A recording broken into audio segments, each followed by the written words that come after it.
today's video is let's talk about bakit ayaw sa'yo ng babae or bakit inaywan ka ng girlfriend mo. Why? Oh why? Posibleng nililigawan mo ito, babaeng gusto mo o girlfriend mo. Nung una, ine-enjoy ka. Ngayon, discomfort na. Ano yung mga common reasons behind this? Baka ito ka. Number 1, the overly possessive. Overly means sobra-sobra. Lahat ng bagay na sobra or kulang ay makakaapekto talaga sa kahit na anong bagay. Possessive means yung parang inaangkin mo na yung babae or kailangan ikaw na yung mundo niya. Kung gagamitin mo ang possessive sa pag-abot ng mga goal mo, makakabuti ito. Pero kapag ang word na possessive ay ginamit mo sa relasyon mo, possible na masakal ang babae. Hindi porket girlfriend mo na siya, ay pag-aari mo na siya. Number 2, Mr. Arrogance. Pag arrogante ka sa partner mo, of course, magkikreate ng distance yan. Parang magkakaroon ka ng wall doon sa taong ito. Another thing, the passion has died, especially in the bedroom. Ang intimacy, hindi lang naman yan yung factor sa relationship, pero isa ito sa mahalagang bagay sa isang relasyon. Ang regular intimacy, it's not about sex. Kasama na dyan yung touching, cuddling, and kissing. Very positive ito sa isang relasyon para maging masaya at para maging healthy. Because it's about connection, it's about togetherness. Kailangan na palaging nararamdaman ng babae na attracted ka pa rin sa kanya. Paano kung palagi mong ipinaparamdam na aasiwa ka sa kanya? Of course, iiwan ka talaga ng babae. Lalo na kung girlfriend mo pa lang to. Hindi niya isisiksik ang sarili niya sa'yo. Another thing, baka naman madalas mo siyang ikinukumpare sa iba. Kahit sino sa atin, ayaw natin na kinukumpara tayo sa iba, lalo na doon sa mga ex natin. Yung person mo ngayon, yang lang dapat yung mahal mo at chine-cherish mo above all.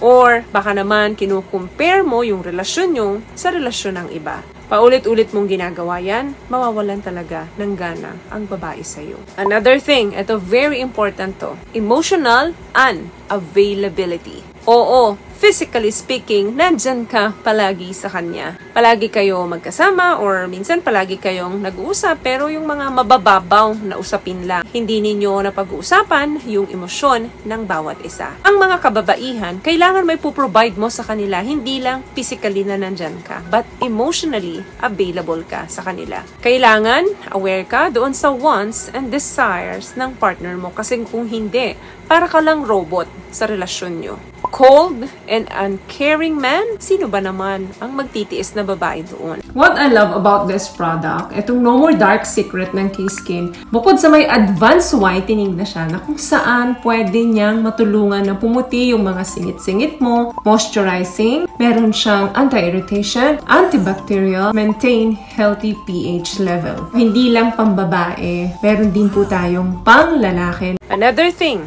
immaturity. Yes, there is nothing wrong with being young at heart, but immaturity can become dangerous. Na pwedeng iwanan ka talaga ng partner mo at mawalan siya ng gana sa'yo. Tipong wala kang life goals, hindi mo alam ang gusto mo, hindi mo alam kung ano yung ipa-priority mo, madalas impulsive ka, wala kang standard na mag-take ng risk as an adult, at hindi ka reliable na kapartner. Yan yung mga dahilan kung bakit iiwan ka ng babae. Dahil lang mga nabanggit ko, isenyales na isa kang immature na lalaki. Last one, lies, secrecy, and lack of communication. Ang pagsasinungaling ng paulit-ulit at paulit-ulit na paglilihim doon sa partner mo ay isang questionableng pag-uugali. Hindi lang sa amin, kundi ganun din sa inyo. Kapag pumasok ka sa isang long-term relationship, dapat alam mo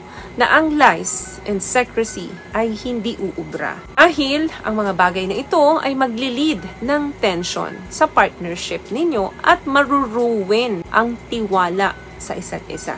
Ang isang healthy relationship, kinakailangan dyan ng honesty and communication. Kung paulit-ulit kanyang nabubuko sa mga kasinungalingan mo at mga paglilihim mo sa kanya, tapos hindi mo pa siya kino-communicate ng maayos, huwag kang magtaka kung bakit iiwanan ka talaga ng babae.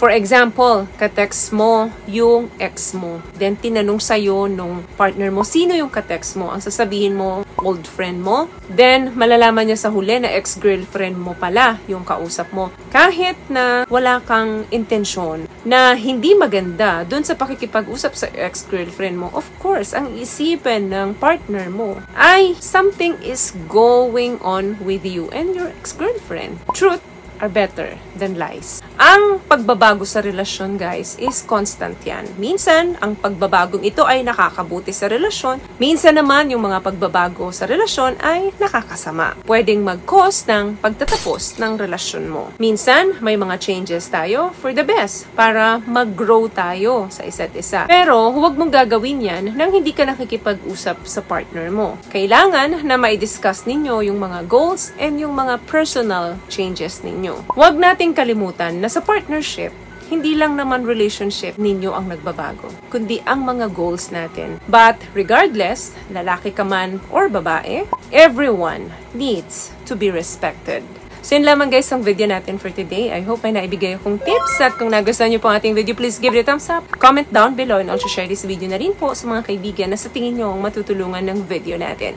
Once again, palagi po kayong mag-iingat at palagi po kayong manalangin. Thank you guys for watching and see you on our next one. Always love yourself and be a blessing. Bye!